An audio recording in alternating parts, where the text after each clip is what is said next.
Jungle is a panoramic view of New York City, internal and external. It has some descriptions of a cityscape, and each movement has a relationship to some things that go on in the city. The first movement is just the subway, and we go through the history of Manhattan, different aspects of the history of it. People running around, a lot of things going on. It deals with the existential question of man versus nature, but it's not negative about it. It's just how life is.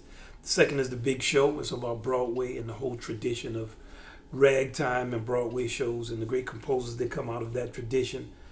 And I use it as a way to get all of the instruments to talk to one another. Broadway has a tradition of string orchestras and jazz instruments playing together that had continued even up until this day. The third movement is about the spiritual, the religious tradition, different aspects of our church music, American church music, using the tambourine and evoke the feeling of spirituals.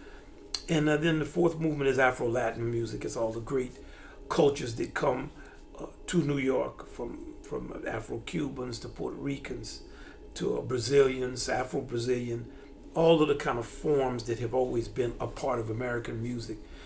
And it has all of the use of the cowbell and the African rhythms, the solo trumpet. And also that's a form of music that uses string orchestras and jazz bands. Even in Brazilian music, they still do it today, much more than we do in the United States of America. Then the fifth movement it's romantic, but it's light romance. It's not like a kind of heavy, slow, languorous, I love you. It's like people go out on the town and they have a range of experiences. They get into their thing, which is a little more active. So we do that, and we go into a kind of 5/4 where all the soprano saxophones play.